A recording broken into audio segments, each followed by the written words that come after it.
Yesu amaze kujabuka agasubira hakurya agendera mu bwato, abantu isinzi bakoranira iruhande yiwe, nawe akaba yari ku nkengera y'ikiyaga. Haza rero umwe mu bakuru b'isinagoga akitwa Yayiro.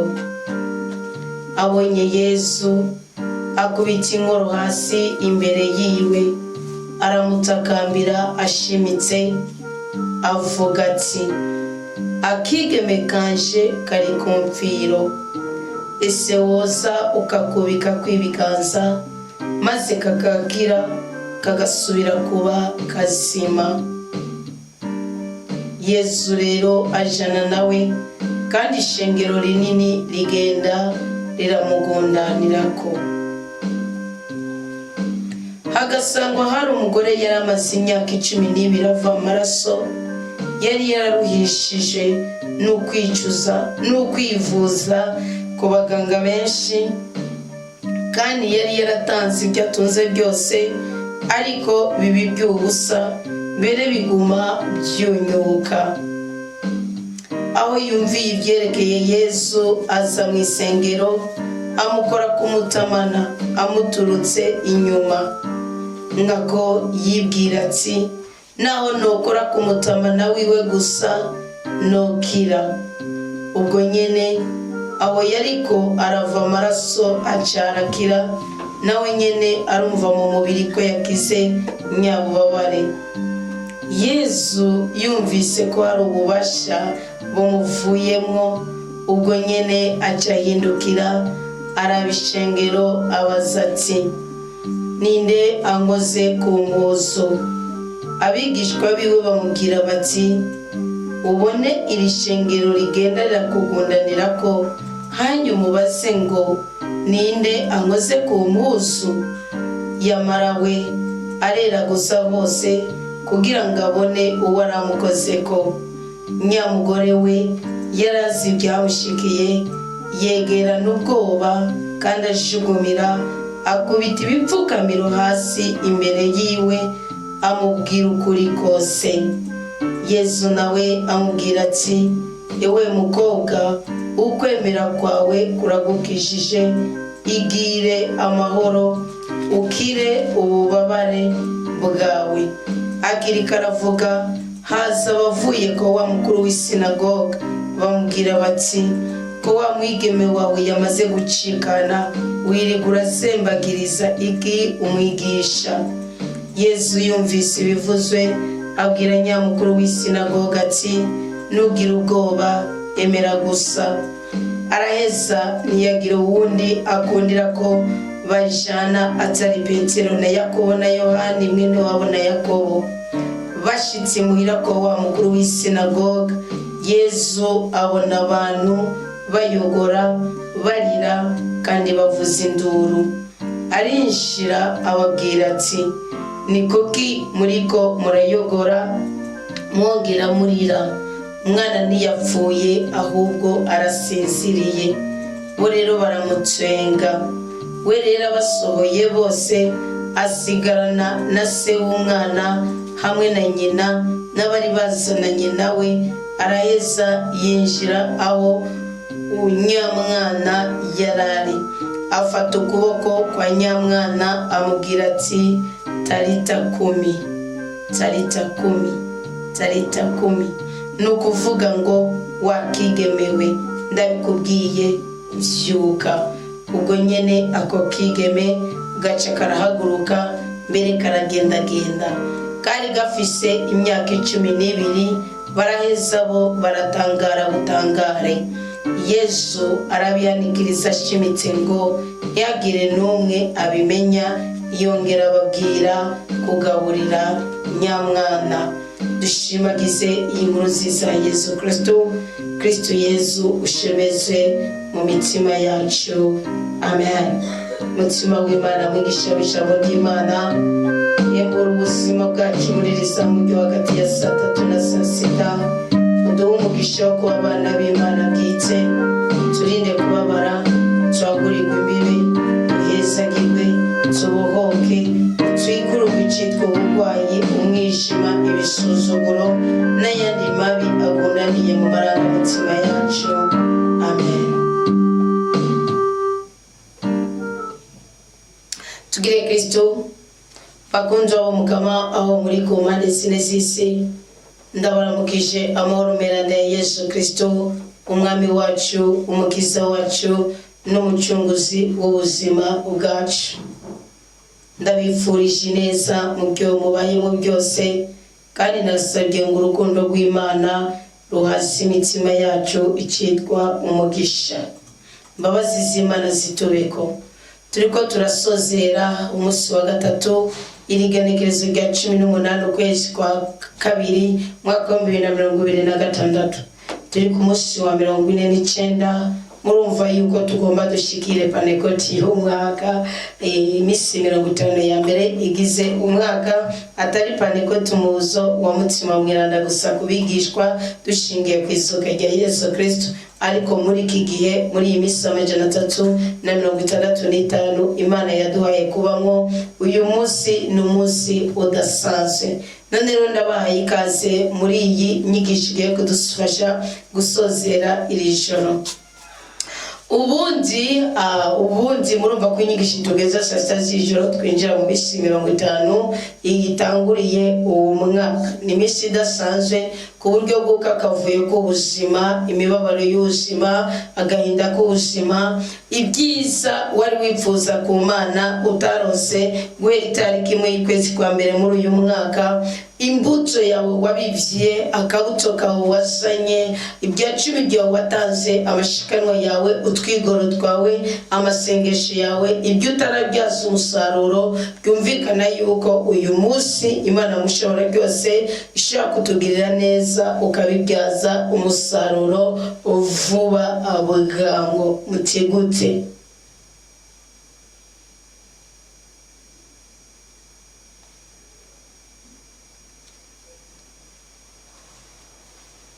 Uwizeye Imana ntashobora guteterwa no mu kanwa na gatoya. Uwishimiye Imana ntashobora guteterwa no mu kanwa na gatoya.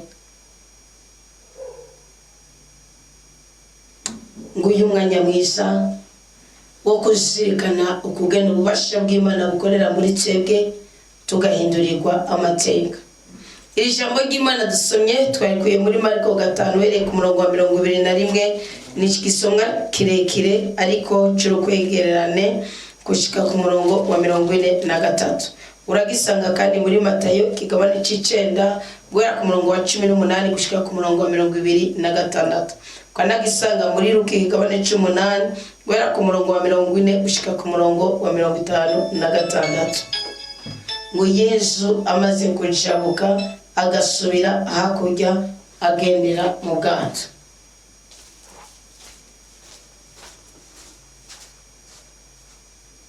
Yesu amaze kujabuka. Ngoma tuganire ku majambo meranda twumvise nga dukure mu ico tworyamana uyu munsi, dukure mu ico duhesha umugisha, umugwiza n'ubudahangarwa. Biravuze umwami w'abami Yesu Kristo agendera mu bwato. Nabwiye ku bwato mu isi y'ibitagaragara usigura umutima w'umuntu. Abanisizi bakoraniye iruhande yiwe, ariko harimwo abaja guhura n'ibitangaza byiwe. Uwa mbere yari umusaserdoti, yari umukuru w'isinagoga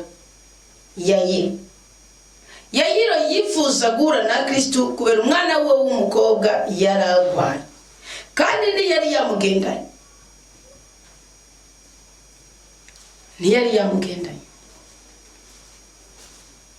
Yesu Kristo ntiyase kujana na Yayiro, yaremeye kujana na Yayiro. Ariko kandi mu nzira hari yindi ndembe, hari uwundi mugore amaze imyaka 14 ava amaraso, ubugingo bwiwe butakifise ifatire, ari umunyamibabaro, ari umunyagahinda, yaratawe, atakirara ku buriri bwiwe, abana batakimuhamagara mama, ubutunzi bwaramuhejeko, mapfumu yaragiye, mu baganga yaragiye, n'imico y'abayuda bagirira umuntu arwaye ingwara igumanye nk'iyo barayimugiriye biranga.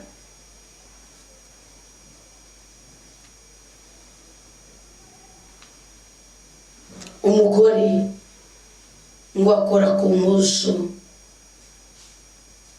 kutudanteri kuburiwa kubuyaje bw'impuzu Kristo yambaye. Kristo Yesu ngo aravuga ngo ni ndamuzeko, baramubwira ngo ishingire gose gukikije kuri abazungu goseko, ariko yarumva ko hari ubundi bubasha uwo muntu yamukoreshejeko bakondwa bumukamo.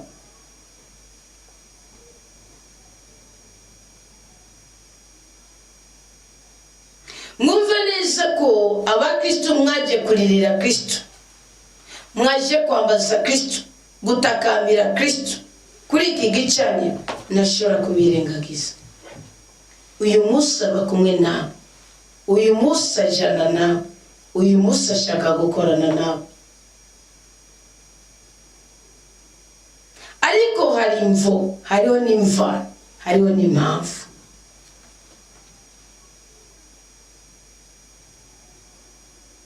Yagiro yarabwiye Kristo ngo agakobwa kanje kari kumfi, bwira Kristo ibyawe. Umwana w'umukobwa ni mugisha w'ibigaragara, bwira Kristo ibyawe, bwira Kristo ibiguhanamiye, bwira Kristo ibigutoteshe. Ariko kandi nubibwira Kristo ushira mu mwete, nutashira mu mwete bishobora kurangira ivyawe bikuvuyeko. Ngo hari umugore yaramaze imyaka 12 ava amaraso, yari yararuhijwe no kwivuza mu baganga.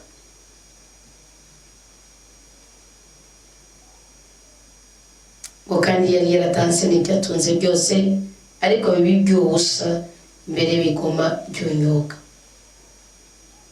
Reka gucika intege, kuko iruhande y'ubwenge bwawe wakoresheje hari izindi mbaraga zikomoka mu gukurikira Kristo, mu guhura na Kristo, mu kugendanira Kristo, mu kugira icyizere Imana. Reka gucika intege ngo umaze imyaka myinshi usenga ntacyo utakoze. Warasenze ugira isuku, warasenze uratanga imitwaro yawe, warasenze utanga icacumi, warasenze ugira utwigora. Reka gucika intege. Hari n'abandi bimariye ku ibyabo byose, ariko umunsi wabo w'ubutabazi utaragira, wasenga utarasenga, Imana irashaka ukomeza uyizere no mu gihe itarakwishura, kuko igihe cyari cyo kukwishura ni cyiza ku buzima bwawe.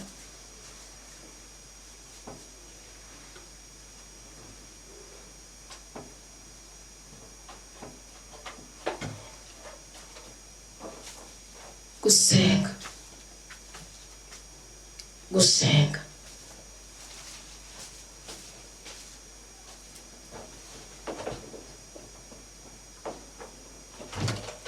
Gwaho yumviye ibyerekeye Yesu, aza mu ishengero, amukora ku mutamana, amuturutse inyuma. Umugore yarinda. Muri Israeli nta mugore yakora ku mugabo atari uwiwe. Muri Israeli nta muntu yaje hano hari abagabo.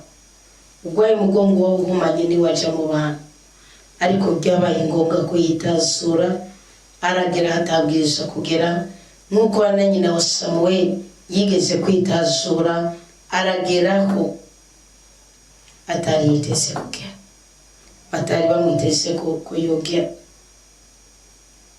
Nimutahagurutse ibirenge byanyu byo mu isi y'umwuka, ngo mwizere ko Kristo agira neza byose kandi atarobanura ku butoni, sindabahenda ibindi by'isi n'ibihenda amaso.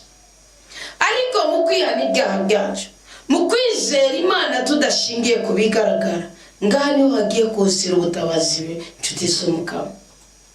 Niho hagiye kuzira ubutabazi bane barudasumbwa. Tiwizerere mu mugabo wawe, ashobora kunanirwa, ashobora gukena, ashobora gupfa, ashobora guhuruduka, ashobora kwihenda. Tiwizerere mu mugore wawe, ndiwishere mu mukuruno n'uruhendo ngo ni rwa ruhendo Zaburi ivuga ngo ifarasi iranyaruka hanyaruka wuzuye umutima mwiranda. Eliya yigeze guparikinga ku muyaga atanga akabu gushika ku kirimba kandi akabu yagenda n'ifarasi, Eliya agaragara nk'ugenda n'amaguru. Uyu mugore aturuka Yesu Kristo inyuma agirane amukora ku mpuzu. Ni nk'uko Kristo yaba yamusize kandi Imana idusiga kubera ibyaha byacu, intege nke zacu, imivumo ituriko, ariko we warirukanga amukora ku mpuzu. Ngwino ukore ku mpuzu z'Uwiteka. Ngwino gukora ku mpuzu za Kristo ni kumva itegeko ry'Uwiteka, ugapfuka mu gaca bugufa kavuga uti Uwiteka ungirire neza, Uwiteka untabare, Uwiteka ukayanganira umutima wanje, ubwami bwawe buze, ububasha bwawe buze. Mvuze gutya ngo iri shengero rinkikije rimenye ko nakijijwe nawe, ko nabagwa nawe, ko nkundwa nawe, naho bose batagifise akanovera ko kunkunda cyangwa ko nkundwakaza. Nkako yibwira umutima ngo nawe nokora ku mutima nawe gusa nokira.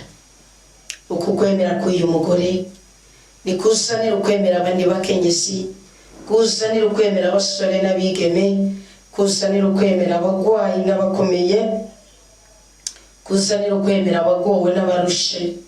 Mwizere ko Imana iri ku kiviri kirakora ngo itugirire neza. Nkako yibwira ngo nawe nokora ku mutima nawe gusa.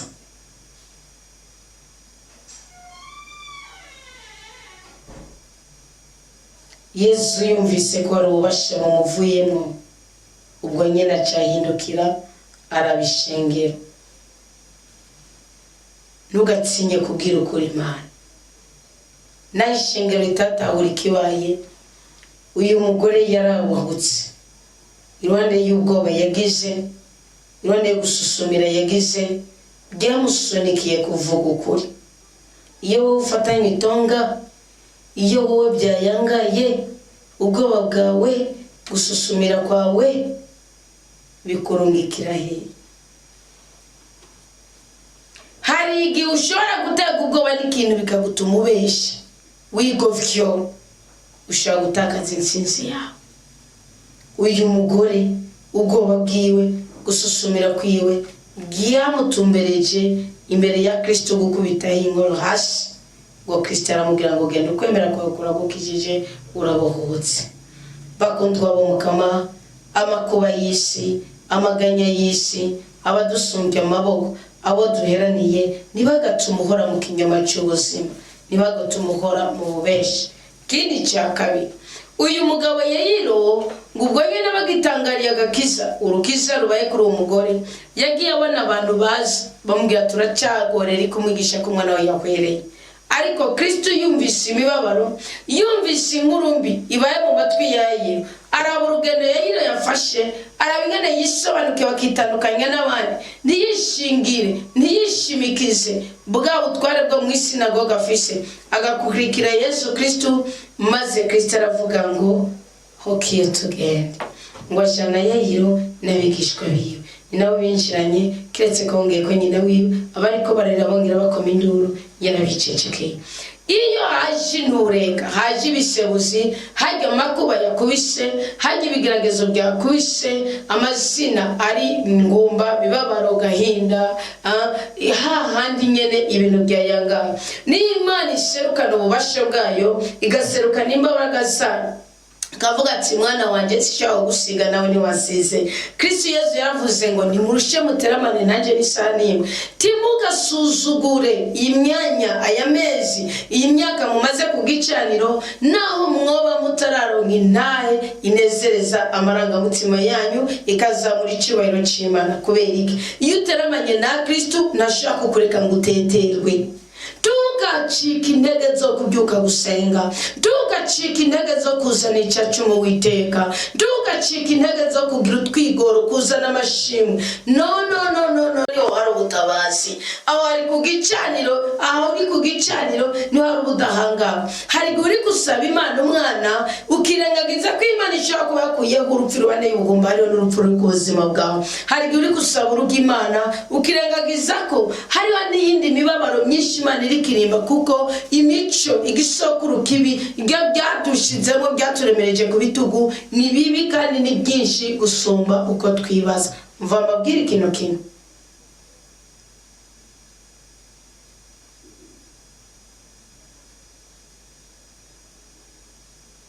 ndababwira ikintu kimwe,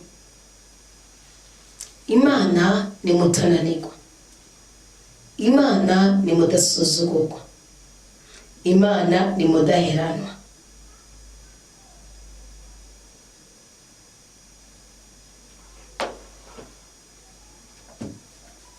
Imana ni nyene ijambo.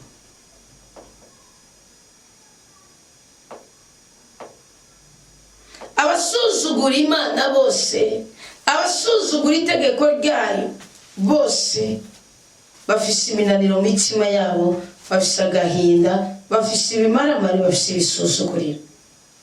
Yayira kubera ukuntu yari yateramanye na Kristo. Kristo yavuze ati Yayira ntushobora kumaramara, Yayira wari kumwe nanje, ibyawe ndabibona. Mwibuke ko Kristo Yesu mu bitangaza yatanguye gukora harimo kuzura n'atari bwacikane ngo bamuhambe. Inabo kwa Simoni Petero. Simoni Petero agendana na Yesu atazi ko mu nsiwe hari umupfu, hariho inabukwe agiye guhwera. Simoni Petero icabaye n'igiki? Yesu arambwira ngo kitugende. Bajabuka nkuko bagiye gutemera musote nkuko bagenda hane. Barukira mu nzu kwa Simoni Petero. Asanga aho baganda inabukwe bandiriye ko gaca gusa. Amukora mu ntoki, arahaguruka ikigandaro kirahagarara. Uyu munsi Umukama Yesu aze mu mutima wawe, aze mu buzima bwawe, aze mu nzu yawe. Yibuke ko umugenderanira, yibuke ko uri hose ufise agatelefone, uri kurumviriza ibiganiro, uri kurumviriza ijambo ry'Imana. Nuyobowe n'idini, uyobowe n'ukuri kw'ijambo ry'Imana, uyobowe n'itegeko ry'Imana. Ugomba ufise inyota yo kuzura n'Uwiteka. Umva ndababwira, dusubire kwiheba. Usumba benshi we wahitanye izamu uyu munsi ukarigira iryaho ukumva ijambo ry'Uwiteka. Usumba benshi rwose, ndabikubwiye kandi ndongeye kubikubwira, usumba benshi cyane. Tukigereranye n'uguhaye amakuru ngo burya narose umushere, tukigereranye n'uguhaye amakuru ngo burya narose nibi. Ntukigereranye, wewe uri mutagereranye kuko ufise mudasumbwa, ufise mudasumbwa, ufise mudahangarwa, ufise mutananirwa, ufise umweranda wawe, ufise umushobora byose, ufise umurengezi wa byose, ufise umara inimba, ufise umara imibabaro, ufise umara agahinda, ufise se w'imbyaro zose, ufise w'imfubyi, ufise umutunganizi w'abadatunganye. Yayira amakuru bamuhaye, Kristo Yesu ntiyemeye ko amuca umugongo, amuca umutima. Yayira icyo yari yavuze muze kubisoma neza. Yayira ntiyongeye kudasubiramo ngo noneho kapfuye, ngo noneho ugomba wirekere. Hari abantu musenga muburanye Imana mwicira urubanza, urinde. Yayira yaracecetse, Kristo arabimenya. Uyu munsi inzugi z'umunezero zuguruke ku buzima bwacu. Uyu munsi inzugi z'ibyiza n'ibyishimo zuguruke ku buzima bwacu. Uyu munsi agahimbare gakoreha agahinda. Yesu yinjiye iwacu avuge ngo Talita kumi, Talita kumi. Vuga ijambo rimwe gusa Yesu. Nawe utuvuga ngo Talita kumi, vuga ijambo rimwe gusa. Rivugira mu mutima w'imbabare, iruhuka imibabaro. Niwinjire mu kabi k'imitima yacu, uburwayi bwacu buyonge.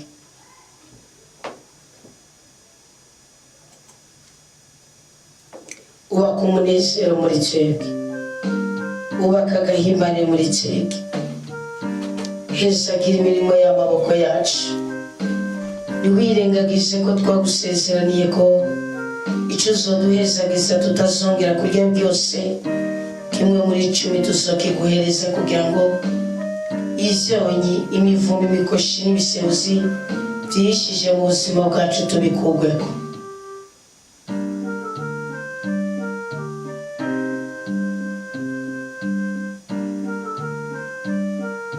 Yesu waje,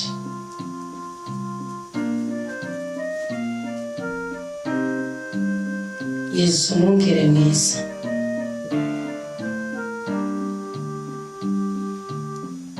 Yesu kibirengeye kizima, Yesu mwakazi w'Imana, Yesu ukura abantu ibicumuro, Yesu rutare rw'ubuzima bwacu. Kama Yesu Kristo urumwungere mwiza kandi ufise icanya cy'ubwatsi butotahaye uragira mw'abakwambaza, turi gusengera mu izina ryawe kugira ngo dawani nahaswe muri twebwe. Turi gusengera mu izina ryawe kugira ngo imigisha yose y'ubumana tuyigabane ubwoko bwawe. Turi gusengera mu izina ryawe kugira ngo imiruho, agahinda, imibabaro byose tubikugweko mu izina ryawe. Kama Yesu Kristo urumwungere mwiza, kama Yesu Kristo urumukiza ubuzima bwacu.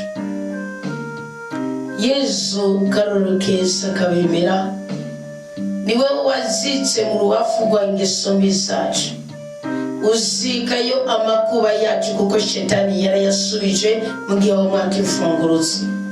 Wazitse y'ubugumba ubwoko bwawe bwagenda, uzika y'ubukene abana bagendana, uzamukana intsinzi, ubutunzi, ubumwe, urukundo, amahoro, ubwiza n'ubutungane.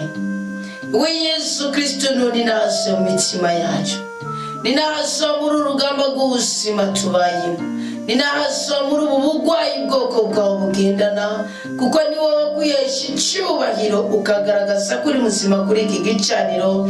Abagwayi imigongo bagakira, abagwayi imibabaro bagakira, bakagira umunezero, abafise ingwara yitwa ngo n'ubukene, abafise ikiza cyitwa ngo n'amadeni, Yesu bakabona ubudahangarwa bwawe uko wazuye umwana wa Yayiro abari kuzura ubutunzi bwacu, uko wazuye umwana wa Yayiro abari kuzura amahirwe yacu, uko wazuye umwana wa Yayiro abari kuzura ubutungane bw'imitima yacu, uko wazuye umwana wa Yayiro abari kuzura ubumwe n'umwumvikano hagati y'umugabo n'umugore, umubyeyi n'umwana, umukozi n'umukoresha, umutware n'umutwawe.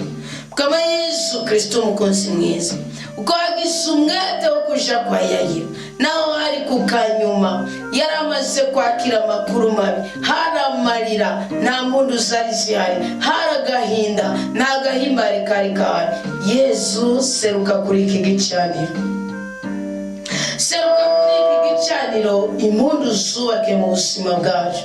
Seruka kuri iki gicaniro, amagara meza yazane mu buzima bwacu. Seruka mwami w'abami, seruka mukiza w'abagwayi, seruka rumaraniro, seruka gahimbare kacu, seruka bwuzure bw'ubwiza n'ubweranda. Uko wazuye umwana wa Yayiro ngo wari yugaranye ari kumwe na se na nyina, kumwe n'abigishwa bawe, ntukatureke ngo isi itumene kwa amazi yayo mabi, ahubwo amazi yawe meranda amwe yava mu rubavu rwawe rweranda, nadutyorore dutyororwe, naduhumanure duhumanuke, naduteture duteturwe.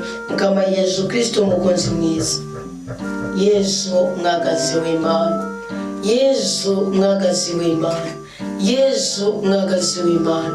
Uko wazuye umukobwa wa Yayiro wavuze ijambo rimwe gusa ryonyine, iryo jambo umaze kurivuga Yesu umwana w'umukobwa araryumva kandi atanakimwe cyo kwisi yaracumva.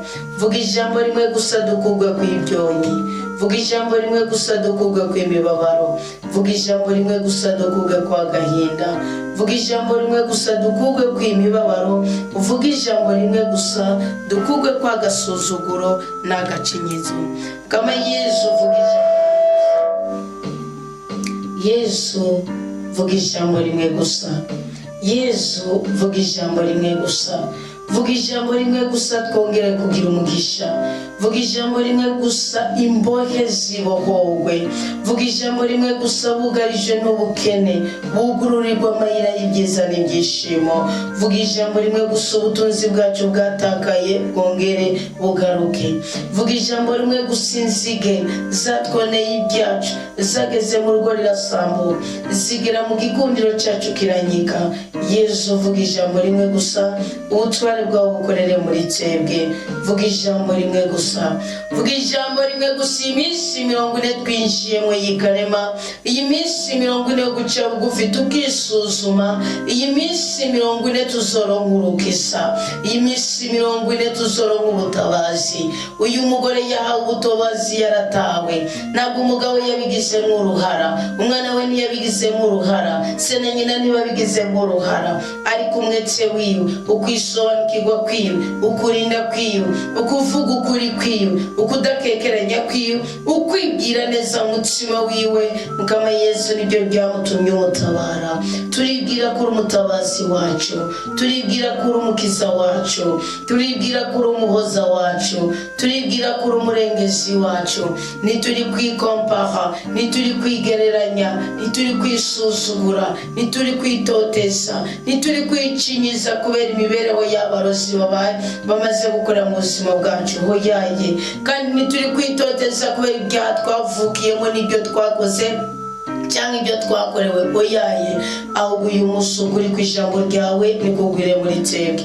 Bibiliya iragaragaza ko umugore hari amakuru yari yaronse, natwe hari amakuru turonse y'urukiza. Nituri gukangwa n'imyaka ingwara tuzimaranye, nituri gukangwa n'imyaka tumaranye amadeni, nituri gukangwa n'ubwoko bw'imigera tugendana, nituri gukangwa n'ubwoko bw'ubukene tugendana, nituri gukangwa n'uko tutagira icyo turya n'icyo twambara hoya. Ahubwo duhawe ububasha, duhawe imbaraga, duhawe ubutabazi, duhawe ubudahangarwa. Yesu uramvura ikiganza cyawe udukize, uko wiyugaranye n'aba bantu batanu kugira ngo uzane ubumuntu ubuzima. Yesu nuzane ubumuntu ubuzima muri twebwe. Yesu ni wongera ugarura icyizere muri twebwe, ongera uhembura abakobwa bagira igikundiro, hembura abakobwa bagira igikundiro, tabara abakobwa bagira igikundiro, tabara abakenyezi bahabwa urubyaro. Yesu duhindurira amazina. Iyi minsi 40 tugiye kubaho duciye bugufi, twiyambuye ibyambarwa byiza uko umwamikazi Estere yabikoze. Ntitugiye kugaragaza ingofero z'ubudahangarwa cyangwa ikindi kintu na kimwe hoyaye.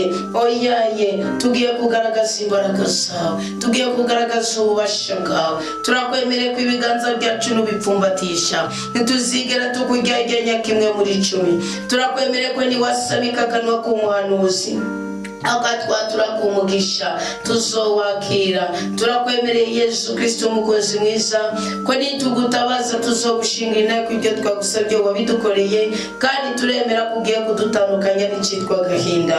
Urundi gusengera bamaze kubohwa n'urumogi, bakabohwa n'ubusambanyi, bakabohwa n'ubwiyorobechi, bakabohwa n'ubwibone, bakabohwa n'ububeshi, bakabohwa n'ibyago bitandukanye.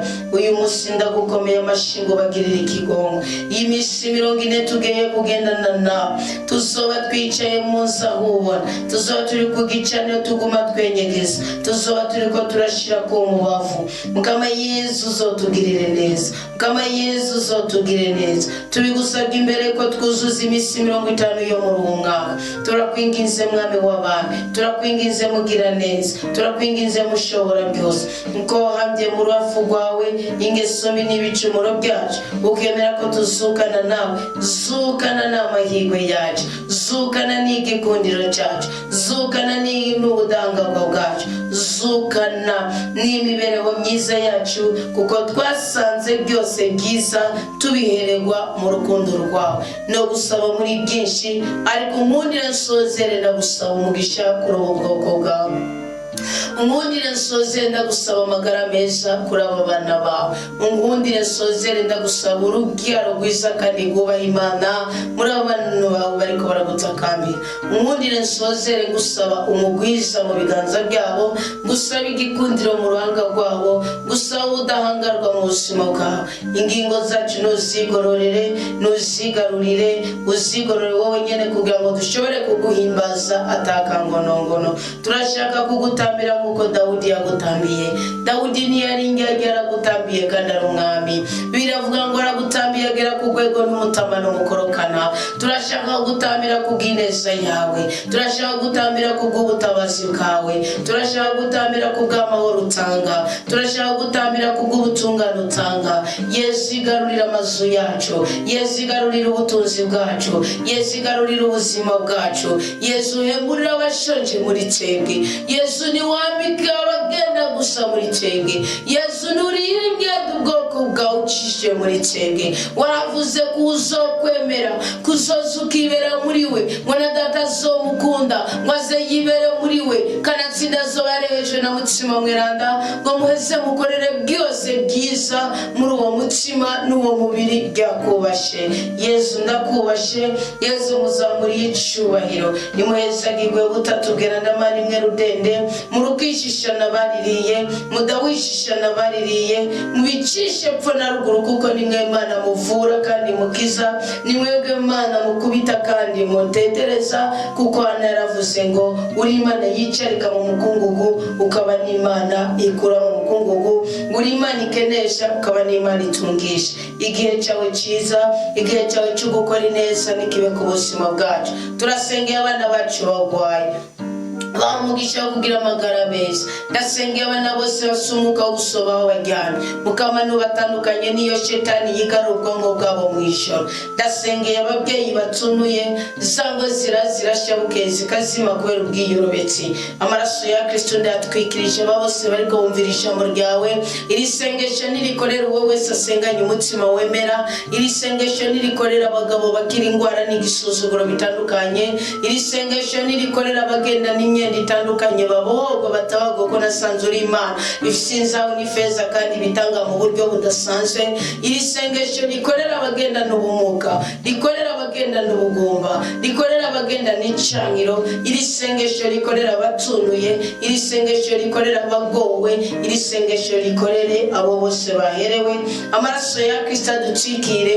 Iri sengesho rikorera abafunzwe cyane cyane abafungiwe akarengane ndetse n'abamaze kwihana ibyaha byabo ariko badosiye zabo zitarababarirwa ngo bigaragare. Iri sengesho rikorera abo bose bari mu bitaro. Iri sengesho rikorere ku barozi bahinduke, abicanyi bahinduke, abasamanyi bahinduke, imborerwe zihinduke, abatinganyi bahinduke, indyarya zihinduke, abakunzi binda bahinduke. Kandi iri sengesho rikorere indushi zihabwa umunezero mu izina rya Yesu Kristo umwami umukiza n'umucunguzi w'ubuzima bwacu. Amen. Urakoze Yesu kuduhezagiye, urakoze kutubohoye, urakoze kugiye kudukiza ingwara zitandukanye, urakoze kugiye kudutandukanya n'imbugita abaganga batugeneye, ugiye kutubagira mu buryo budasanzwe muri iri joro. Ejo tuzonyubikanye byemere, ejo ntituzokorora ibikorwa ngo byange kuza kandi bihari. Ejo tuzokina bikunde, ejo amajwi yacu azosohoka, ejo ibirenge byacu bizotambuka, ejo umutwe n'umugongo byari bimugaye bizomuguruka, ejo tuzotambuka, ejo tuzoririmba, ejo tuzokumva amajwi avuga ngo murabahirwe. Urakoze Yesu kubikoze ukabikorera ubuntu bwawe, ububasha bwawe, umubazi zawe n'impuhwe zawe. Urakoze kubikoreye twebwe ubwoko bwawe. Urakoze ko hari n'ibindi byiza byinshi ugiye kudukorera, ukadutandukanya n'imisonga idahera, ukadukura kwizinguma zikomoka ku mubiri wacu guma wunuka, ukaturenganura aho twarenganije kandi ukadutera iteka, ukaduha igikundiro icyangiro kigahunga ubuzima bwacu. Ni mu izina ry'ubutatubwira Imana imwe rudende nzitiriyemo n'imigisha yose dukwiye kuri iki gicaniro, kandi ngasaba Imana ngo havuye icacumi Imana yashira inshuro ijana, ahavu inshuro zirenga ijana, ahavuye ishikano ry'amashimwe Imana yashira inshuro zirenze 10, ahavuye umutima w'urukundo, umutima wo kubabarira, umutima wo kunyoterwa no gukunda ijambo ry'Imana, Imana yashira igiza n'igishimo, amahoro, ukuri, ubwenge n'ubweranda byose bisasagariye muri twebwe ubwoko bw'Imana. Amen, amen, haleluya. Uwiteka twishimire mu izina rya Yesu Kristo, duhabwe ibyiza n'ibyishimo, twarahezagiwe. Gira umugisha muri abana b'Imana. Amen.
Twese yagiye mu ijuru,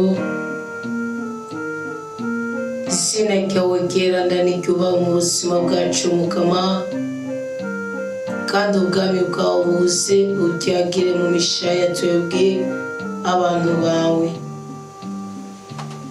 Turagushimiye cyane kuri iyi ngabirana y'ubuzima dufite muri uyu mwanya, tugushimiye kuri uyu munsi wa 50 duhaye kunezererwamo muri mwaka wa 2026. Turagukengurukiye n'imitima yacu yose n'ubwenge bwacu bwose ku bitangazo dukorera, mu kutwiyereka ukatwiyerekana impuhwe, urukundo, imbabazi n'ubuntu.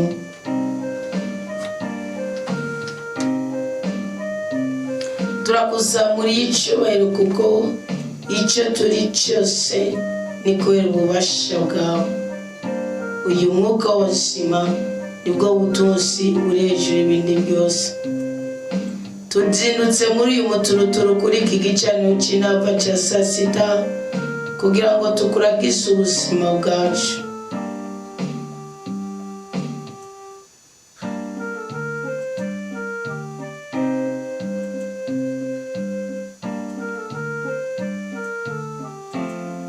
Turagusabye ube muri twebwe, turagusabye ukorere muri twebwe, turagusabye uhezagire ubuzima bwacu, turagusabye ubohora amarangamutima yacu.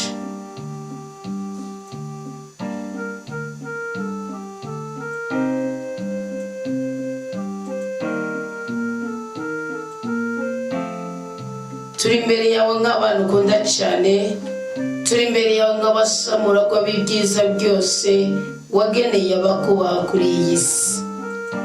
Mukama, kuri iki gicaniro cy'inava turazanye umutima wo gusaba ikigongwe, kuko twasanze ibicumuro byakozwe na basogokuru birashobora kutubera intambamyi mu buzima bwacu, bikanga yuko tugira umunezero. Turaje duciye bugufi dusaba ngo amaraso meza ya Yesu Kristo Yesu ubuzima bwacu. Amaraso meza ya Yesu Kristo abohora ubuzima bwacu. Amaraso meza ya Yesu Kristo atunywanishe n'ububasha bwawe Mwami, atunywanishe n'ubushobozi bwawe Mukama.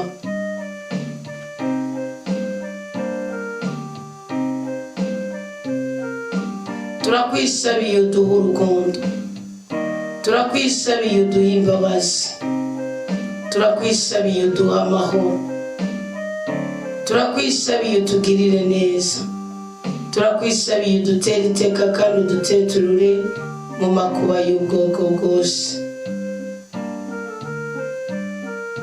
Niwemere yuko duhangayika kandi tugukunda.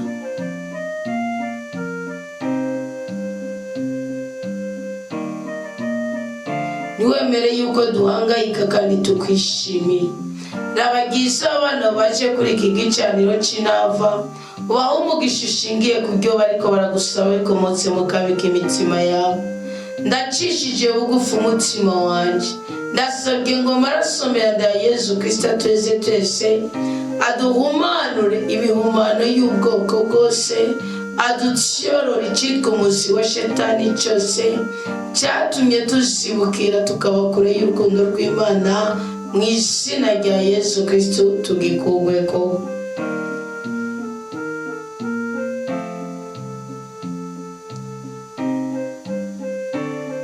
Mukama, duha amahoro kuko turi abana bawe. Mukama, duha ubwenge kuko turi basamura kw'ibyiza byawe. Mukama, nuturinde kubabara. Tuje kuronderera ubutunzi wawe kandi ntiwigeze ubitubuza. Tuje kuronderera ibyishimo iwawe kandi ntiwigeze ubitubuza. Tuje kurondera ubudahangarwa iwawe kandi ntiwigeze ubitubuza. Turaje Mwami Imana nyaguhora ku ngoma, turaje gahimbare k'ubuzima bwacu, turaje kugira ngo wese ubuzima bwacu.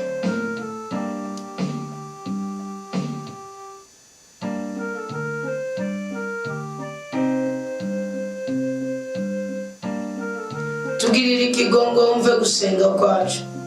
Ndabizi neza ko kuri iki gicaniro tuzanye amashimwe ariko n'amasabo aracagatiye amarangamutima yacu.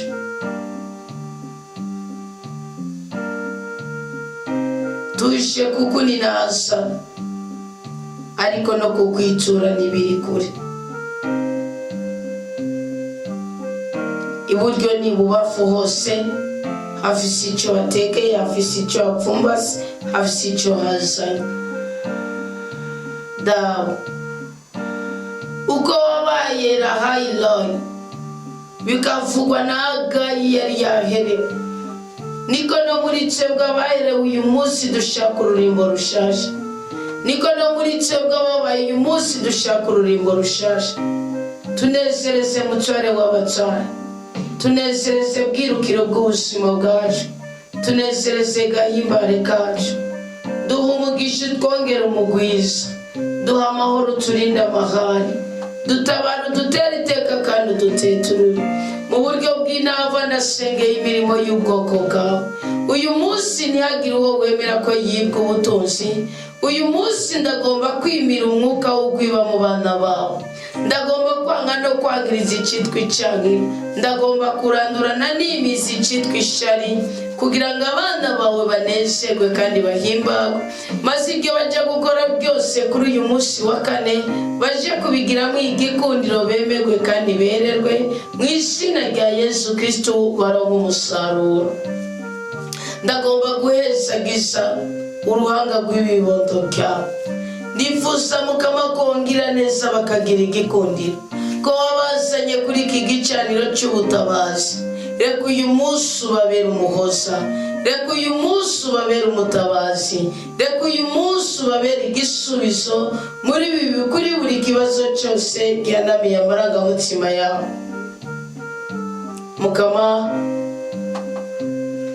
uyu munsi ndaje gusenga, umunsi ugitangura, umunsi ugiseruka, umunsi ucitwa uwa kane igenekerezo rya 19. Ndaje kuvuga kugira neza kwawe, kugira ngo komore, kurandure, gusenyure kandi gutiture ibyo byose byariko biriyungayunga kugira ngo bititirishe inabi mu mitima yacu. Mwami w'abantu, hari abashinganaye, hari abakenyezi, hari abapfasoni, hari abigeme, hari abasore, hari abatware n'abatware, hari abarundi n'abarundikazi, hari abanyafurika, hariho n'abandi benshi barushe ku mutima no ku mubiri, ariko wowe wese ari kuri iki gicaniro akaba anyotewe ubutware bwawe. Mu izina rya Yesu Kristo ndasabye uburinzi n'ubutabazi. Uyu munsi ndashaka umugisha ku badandaza, uyu munsi ndashaka kubohoka ku bana bawe, uyu munsi ndashaka kwidegembya kuri basamuragwa mu bwami bwawe.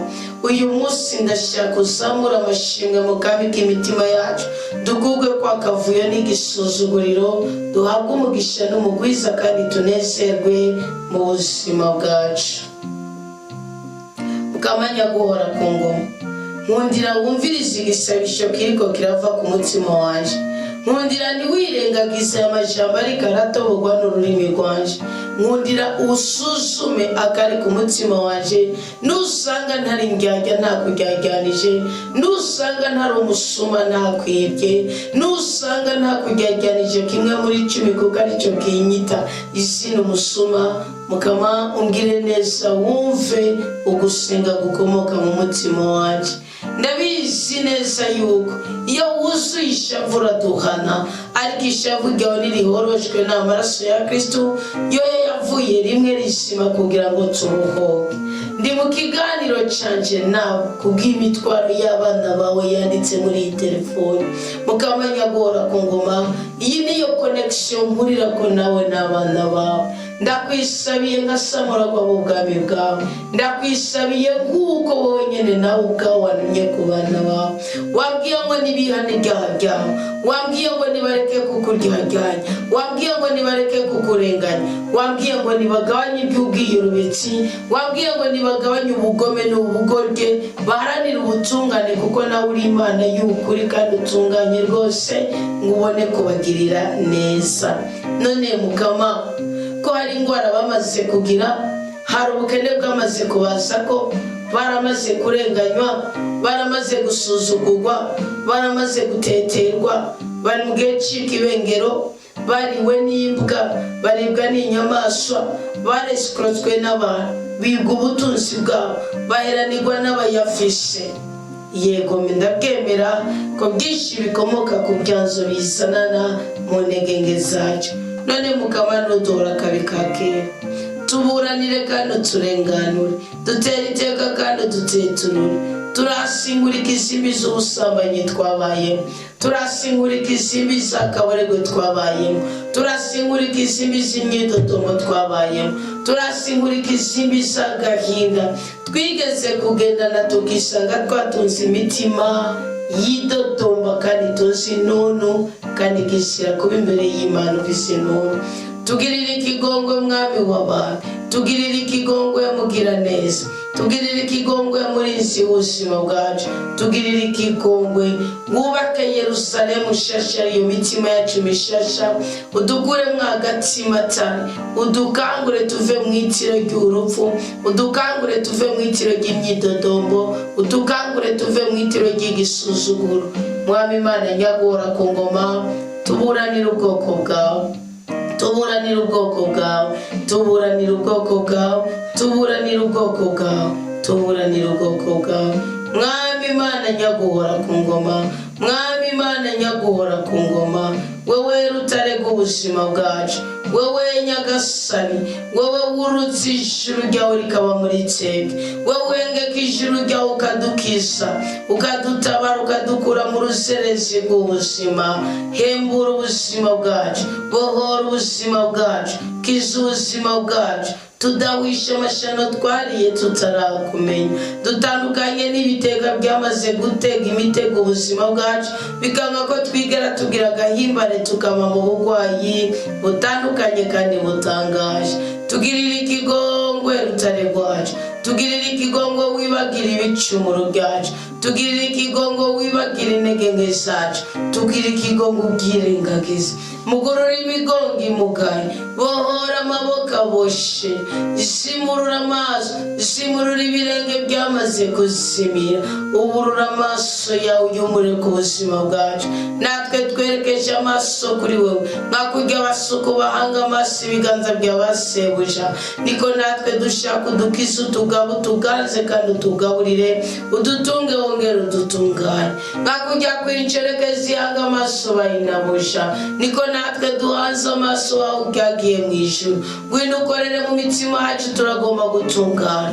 Twarakwemere ko tutazongera kukuryarya kimwe muri cumi, ariko turashaka amasezerano yacu wowe yuzuza. Nituriko turavuguruza umugambi wawe, nituriko turiruka n'igihe kukurinye n'ibihe, ahubwo turashaka igihe turindiriye ukitubyariza umusaruro, bigaragare ko tutari twateramiye Bayali, ko twari twateramiye Imana imwe rudende, Imana y'ubushobozi, Imana y'ubutware, Imana y'ubudahangarwa, Imana nyenijuru n'isi. Mukama ni wowe guhoza ubwoko bwawe, ngwino duhoze. Bibiliya irambwira ngo urinde wowe utinya umwana w'umuntu azovuga ati nyamwene Adamu ameze nk'ubwatsi. Ibiduteye ubwoba, abo duheraniye amadeni atandukanye, amadeni twafashe ngo dukora amabizinesi, ayaturuhije kurira, ayatugoye kurira. Uyu munsi turagomba wenyene utubere intandaro, utubere intambwe, utubere ishimikiro, utubere intandaro yo gutandukana n'amadeni atandukanye. N'abagize abana bariko baragusaba ngo tubakure mu bukene ubashire mu butunzi, ubakure ubatandukanye n'umwuka w'urusererezi, bahura n'intekera ku mutwe nabo bapanga ngo bamare kabiri kubera ubutunzi buke no kubanza kubishyuza bagateba kwishura. Mukama abafise amafagitire bananiye kuriha, Mukama abagenda n'icankiro, Mukama abasuzugurwa n'amajambo avugwa, abasuzugurwa n'amajambo avugwa ku buzima bwabo. Ndakwingize, ndagukomeye amashi, ndagutakambiye, ndagutakambiye, ndagutakambiye, ubatere iteka, ubateturure Mukama uko wagiriye neza abasogokuru. Iyo tuvuga turavuga ngo Mana ya Aburahamu, Mana ya Isahaki, Mana ya Yakobo, nawe ukatubwira ngo ntutinye gatungwa kanje, ngo ntutinye mwana wanje, ngo uri ubura bwanje, ngo uri ikibondo canje, ngo uri umugore wanje wo mu buto. Mukama turimiriye uwo mwuka w'ubwoba, twikanguriye mu bubasha bwawe. Igikombe cy'ishavu ryawe ntugishire kure y'ubuzima bwacu. Turashaka ngo dutere iteka, uduteturure. Uyu munsi hagira ikintu gishasha turemera. Uyu munsi uduhuze na Melkisedeki umwesha w'umugisha. Uyu munsi utuyoborere mu kuri kw'ijambo ryawe. Turase kandi turangirije urupfu mu izina rya Yesu Kristo. Turase kandi turangirije ubukene mu izina rya Yesu Kristo. Turase kandi turangirije agasuzuguriro mu izina rya Yesu Kristo. Turase kandi turangirije agacinyizo mu izina rya Yesu Kristo. Turase kandi turangirije guhohoterwa mu izina rya Yesu Kristo. Turase kandi turangirije umwuka w'ubugumba, turangirije icankiro, kwangwa, guteterwa, gusuzugurwa mu izina rya Yesu Kristo. Turabyanse, turabyanse, turabyanse, turabyanse, turabyanse, turabyanse. Tugira imfura muri bene wacu benshi, tugira abahesha b'umugisha, twitandukanije n'ibyaha, twitandukanije n'ibigirwamana, twitandukanije na Bayali, Kiranga, Tamuzi na Dagoni, twitandukanije n'inyamaswa muntu zose, twitandukanije n'imborerwe, twitandukanije n'abangimana, twitandukanije n'abatuka Imana, twitandukanije n'abahohotera abandi, twitandukanije Mwami Imana nyagora ku ngoma n'abo bose batagisa icyizere cy'ubuzima ko natwe baduca intege. Mu izina rya Yesu Kristo turitandukanije n'abagome, turitandukanije n'ubugome. Imana niducira inzira, Imana niducira icyanzo, Imana nishingire ku byacu midutanga dufitanganye umutima uciye bugufi, iducira inzira y'umunezero, nudupfumbatisha, nudukiza indwara, nudutera iteka, nuduteturura. Nitwatangura imirimo tuzokwima imbuto, ituzokwima icacumi, ituzokwima ishikanwa, tuzobigusubiriza mu nkoko. Kimwe muri 10 wadusabye ntibituzobikwima, ishikanwa ry'abahoro n'abagwayi ntituzobikwima. Mukama nutugire neza, udukize indwara tugendana, udukize iminaniro tugendana, udukize imigozi ya shetani tugendako. Mu izina rya Yesu Kristo ububasha bwawe tubeko.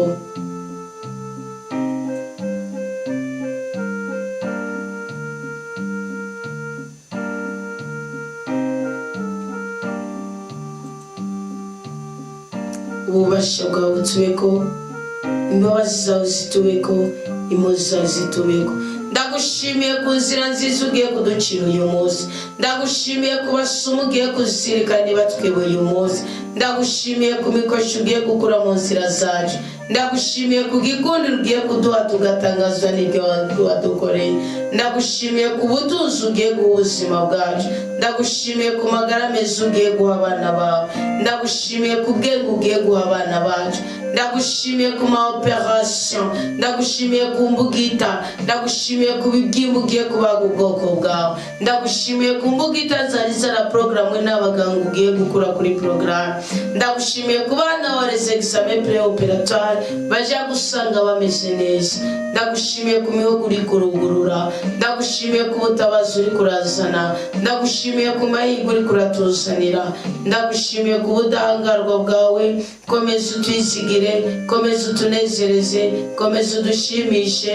Amaraso ya Kristo atubohore, umutima mweranda twuzure, ingabire ziwe zikorewe muri twebwe uyu munsi. Bigaragare ko turi abanyagikundiro, bigaragare ko turi abana basamuragwa, bigaragare ko turi abana bamushobora byose, bigaragare ko turi abana ba nyenijuru n'isi. Ni mu izina rya Yesu Kristo nemera ko Imana igira neza byose, irinda, itabara, ihezagira, itera iteka kandi itetura mu makuba y'ubwoko bwose.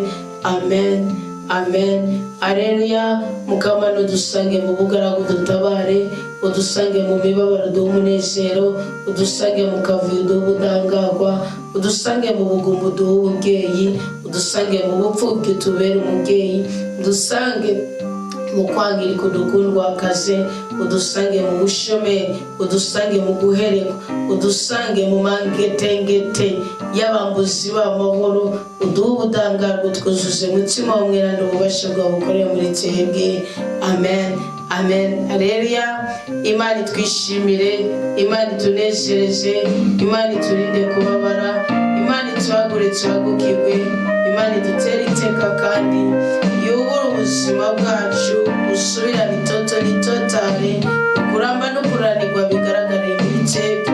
Kandi uyu munsi dutangure dusimbasimbe, tubyinire Imana kubw'ibitangaza yakoze, kubw'ibyo irakora n'igihe igiye kuba